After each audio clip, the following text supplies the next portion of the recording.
But ఇప్పుడు అలా కాదు. ఇప్పుడేంటంటే సాలరీ బేస్డ్ చేసుకొని అంటే వేజ్ లెవెల్‌లో చేసుకొని మనకి లాటరీ సిస్టమ్ జరుగుతుంది కాబట్టి ఒకను ఇన్ఫర్మేషన్‌తో పాటు టోటల్‌గా అసలు తనకి ఏ సాలరీ ఇద్దామనుకుంటున్నాడు, తను ఏ స్టేట్ నుంచి హెచ్-1బీ రిజిస్ట్రేషన్ చేయాలనుకుంటున్నాడు, ఏ స్టేట్ లెవెల్‌లో ఆ లెవెల్‌కి తగ్గ సాలరీ ఎంతుంది, ఏంటి అనేసి ప్రాపర్‌గా తన డీటెయిల్స్ ఇవ్వాలి. ప్రాపర్‌గా డీటెయిల్స్ ఇవ్వలేదనుకోండి, ఒకవేళ లాటరీ పిక్ అయిపోయిందనుకోండి, ఇవే సీఎస్‌కి పిటిషన్ చేసే టైంలో కంపల్సరీ అవి ఇవి మ్యాచ్ కావాలి. అవి ఇవి మ్యాచ్ కాకపోతే కంపల్సరీ ఆర్ఎఫ్ఈ పడతదనమాట. ఆర్ఎఫ్ఈ పడితే గనక అది ఏ టైప్ ఆర్ఎఫ్ఈ అంటే గనక ఇప్పుడు ఎస్ఓసీ కోడ్ ఎగ్జాంపుల్‌కి ఎస్ఓసీ కోడ్ యూజ్ చేస్తాం కదా మనం. ఏంది లాటరీ సబ్మిట్ చేసే టైంలో ఎస్ఓసీ కోడ్, వేజ్, లొకేషన్ ఇవన్నీ కంపల్సరీ పిటిషన్ ఏసే టైంలో కూడా మ్యాచ్ అవ్వాలనమాట. మ్యాచ్ కాపోతే ఇప్పుడేంటి ఒకవేళ ఇవే సీఎస్‌కి జాబ్ డిస్క్రిప్షన్ గాని, ఎస్ఓసీ కోడ్ మ్యాచ్ కాపోతే కంపల్సరీ ఆర్ఎఫ్ఈ పడతది.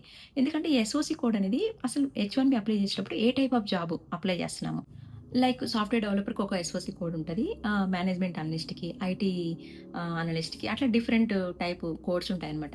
తర్వాత ఎందుకంటే ఎస్ఓసీ కోడ్ అనేది మెయిన్ రోల్ ఎందుకంటున్నానంటే జాబ్ క్లాసిఫికేషన్ ఏ జాబ్ అప్లై చేస్తున్నారు అంటే సాలరీ వేజ్ ఏంటంటే ఎస్ఓసీ కోడ్‌ని బట్టి కూడా ఆ సాలరీ వేజ్ అంటే ఇంత సాలరీ ఉండాలి. ఎందుకంటే అమెరికాలో హెచ్-1బీ మీద ఆహ్, ఇంత సాలరీ ఉండాలని సూచిస్తది కాబట్టి ఆ సాలరీ నిర్ణయించడానికి. అండ్ తర్వాత స్పెషాలిటీ ఆక్యుపేషన్ అంటే ఈ హెచ్-1బీ అప్లైకి స్పెషల్ డిగ్రీ అవసరం ఉందా లేదా అని చెక్ చేసుకోవడానికి అండ్ ఎల్సీఏ ఫైలింగ్‌లో కూడా కంపల్సరీ ఎస్ఓసీ కోడ్ ఇవ్వాలనమాట. ఇవన్నీ కంపల్సరీ ఎస్ఓసీ కోడ్‌ని బేస్ చేసుకునే ఉంటాయన్నమాట.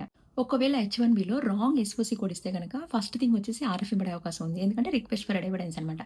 ఏవిఎస్‌సిఎస్‌కి కంపల్సరీ జాబ్ డిస్క్రిప్షన్ మరియు ఎస్ఓసీ మ్యాచ్ అవ్వాలన్నమాట. మ్యాచ్ కాకపోతే గనక ఈ జాబ్ ఈ కేటగిరీ కాదా? వీళ్ళకి స్పెషల్ డిగ్రీ అవసరమా? లేక వీళ్ళ డ్యూటీస్ ఏంటి?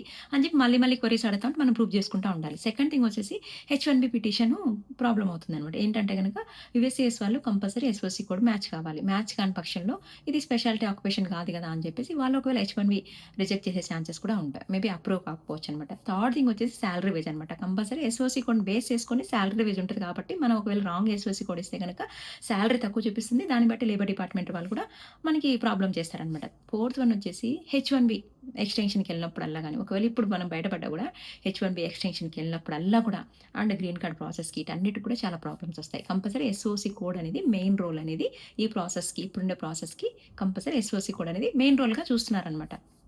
కొన్నేంటంటే ఎంప్లాయర్ లాటరీ సబ్మిట్ చేసే టైంలోనే డీటెయిల్స్ కొన్ని ప్రాపర్‌గా చెక్ చేసుకొని, ఏవైతే అప్పుడుంటాయో పిటిషన్ ఫైల్ చేసేటప్పుడు అవే ఇస్తే గనక తక్కువ ఛాన్సెస్ ఉన్నాయని అంటున్నారు.